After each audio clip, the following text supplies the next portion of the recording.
तो दोस्तों आज हम इस वीडियो में ये जानने वाले हैं कि जो लोग इंडिया से सऊदी अरब जाना चाहते हैं उन लोगों का जो कमेंट आ रहा है कि हम सऊदी अरब का वैक्सीन ले लिए हैं, कोई कहते हैं कि इंडिया का हम वैक्सीन ले लिए हैं, कोई कहते हैं कतार का वैक्सीन ले लिए हैं, तो क्या हम कतार जा सकते हैं, कोई कहते हैं कि सऊदी जा सकते हैं। तो इस वीडियो में हम पूरा डिटेल्स जानेंगे कि इंडिया में जो लोग वैक्सीन ले रहे हैं, जैसे कोई कोविशील्ड का ले रहा है, कोई कोवैक्सीन का ले रहा है, तो क्या वो लोग सऊदी अरब जा सकते हैं, डायरेक्ट फ़्लाइट में जा सकते हैं, या फिर उनको दुबई, कतार, ओमान वहाँ जाके सऊदी अरब में जाना होगा।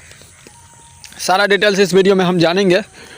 पहले मैं आपको यहाँ पे ये बता देता हूँ कि बहुत लोगों का कमेंट आ रहा था कि हम कतार का जो है वैक्सीन लगा लिए हैं, तो क्या हम इंडिया से कतार से क्या हम सऊदी अरब में जा सकते हैं। बिल्कुल आप जा सकते हैं। जो वैक्सीन का अगर आप बिल्कुल जा सकते हैं, मैं यहाँ पे पॉइंट बता देता हूँ। अगर आप इंडिया में कोविशील्ड वैक्सीन लगाए हैं तो भी आप सऊदी अरब में जा सकते हैं। अगर आप दुबई में लगाए हैं तो भी आप सऊदी अरब में जा सकते हैं। अब यहाँ पे मेन पॉइंट आ जाता है कि किस तरीके से जा सकते हैं, यह भी मैं आपको बता देता हूँ। सऊदी गवर्नमेंट की तरफ से जो बताया गया है न्यूज़ में, और जिस तरीके से आदमी लोग जा रहा है अभी की स्थिति में, वो मैं आपको बता देता हूँ।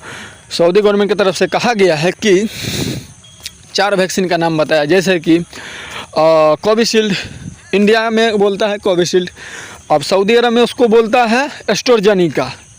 तो अगर आप इंडिया में वैक्सीन लगा लिए हैं, आराम से सऊदी अरब में जा सकते हैं। वही वैक्सीन अगर आप कतार में लगाए हैं, उसका कतार में कुछ और नाम होगा, लेकिन अगर आपने वही वैक्सीन लगाया तो आप सऊदी अरब में जा सकते हैं। अब मैं आपको बता देता हूँ कि कौन कौन सा वैक्सीन का अप्रूव दिया है, मतलब परमिशन दिया है और सऊदी गवर्नमेंट ने। तो आप लोगों को बता देता हूँ 4 वैक्सीन का परमिशन दिया, जैसे कि ये जो अपना इंडिया में वो चल रहा है कोविशील्ड, इसके बाद जो है जॉनसन एंड जॉनसन, उसके बाद एक और वैक्सीन है जिसका नाम है फाइजर, इसके बाद एक और वैक्सीन है मॉडर्ना। ठीक है, तो ये 4 वैक्सीन अगर आप कतार में लगाए हैं, दुनिया के किसी भी कोने में लगाए हैं, और अगर आपको सऊदी अरब जाना है फ़्लाइट में, तो आप बिल्कुल जा सकते हैं, कोई दिक्कत नहीं है। बहुत ऐसे कंट्री हैं जहां का फ़्लाइट सऊदी अरब में डायरेक्ट आ रहा है, लेकिन इंडिया के लिए अभी भी फ़्लाइट सस्पेंड रखा है सऊदी गवर्नमेंट की तरफ से, क्योंकि इंडिया का फ़्लाइट बहुत ऐसा कंट्री है जहाँ पे जा रहा है, लेकिन सऊदी अरब में फ़्लाइट नहीं जा रहा है। एयर वाला फ़्लाइट डायरेक्ट, तो बहुत ऐसा कंट्री है जहाँ जा रहा है, लेकिन सऊदी अरब में इस वजह से नहीं जा रहा है क्योंकि इंडिया में अभी भी कोरोना केस है। इस वजह से अभी सऊदी गवर्नमेंट परमिशन जो है नहीं दे रहा है। अब यहाँ पे सऊदी गवर्नमेंट की तरफ से ये नहीं कहा गया है कि आप वैक्सीन नहीं लिए हैं तो नहीं आ सकते। अगर आप नहीं लिए हैं फिर भी आप जा सकते हैं, लेकिन यही है कि आदमी लोगों को पैसा ज़्यादा लग जाएगा। अब यहाँ पे बहुत लोगों का सवाल था कि भाई हम इंडिया में ही दोनों वैक्सीन लगाए हैं तो क्या जा सकते हैं। बिल्कुल जा सकते हैं, लेकिन आपको कतार, दुबई या फिर नेपाल, मालदीव, बहुत ऐसा देश है जहाँ पे आप जाके सऊदी अरब में जा सकते हैं। अगर आप कतार में दोनों वैक्सीन लगाए हैं तो आप को जो मैं बताया हूँ कि सऊदी गवर्नमेंट की तरफ से जो वैक्सीन बताया गया है, वो वैक्सीन आप देख लीजिए नेट पे सर्च करके कि कौन सा वैक्सीन सऊदी गवर्नमेंट ने अप्रूव किया है।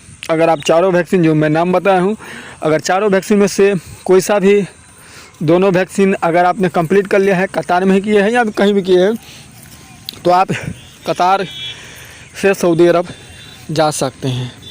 अब मैं यहाँ पे ये भी बता देता हूँ, फ़्लाइट से रिलेटिव बहुत लोग कमेंट कर रहे थे कि भाई वैक्सीन के बारे में तो चलिए ठीक है, अभी की स्थिति में जो पैकेज आ रहा है उसका कितना रेट चल रहा है। तो देखिए हर एक वीडियो में आप लोग को जो सवाल आता है, बहुत लोग कमेंट करता रहता है, तो उसका जवाब देते रहता हूँ।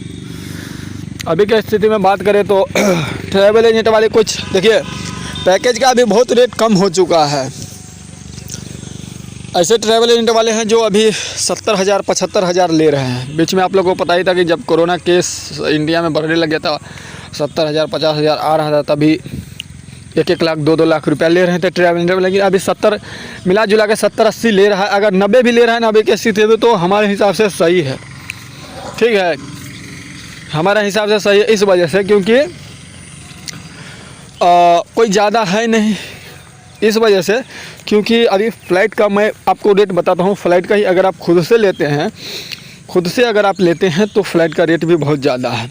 और मैं आपको बता देता हूँ कि बहुत ऐसे लोग हैं जो कहेंगे कि भाई हम डायरेक्ट फ़्लाइट में जाएंगे, डायरेक्ट हमको वीज़ा चाहिए। तो मैं आपको बता दूँ, अगर आप दुबई का वीज़ा लेना चाहते हैं तो आपको 199 रुपये का वीज़ा लगेगा। सिंगल वीज़े का जो है रेट चल रहा है 199 रुपया पूरा। अगर आप सिंगल वीज़ा लेते हैं, जैसे कि 30 दिन का वीज़ा लेंगे दुबई का, तो मैं आप लोगों को पिछले वीडियो में बताया था कि 30 दिन का अगर पूरा जोड़ जाड़ के आपको टोटल देना पड़ेगा 318 रुपया वीज़ा, सिंगल वीज़ा का लग जाएगा। अगर आप इंडिया से दुबई जाते हैं तो 30 दिन का वीज़ा का, डॉलर का बता रहा हूँ, $318 आपको टोटल लग जाएगा। ठीक है, सिंगल वीज़ा ले लीजिए और ख़ुद से देखिए फ़्लाइट का कितना टिकट का रेट चल रहा है। तो फ़्लाइट दुबई जो है इंडिया से और बुकिंग हो रहा है दुबई के लिए, तो वहाँ का आप लेके इंडिया से सऊदी अरब जा सकते हैं।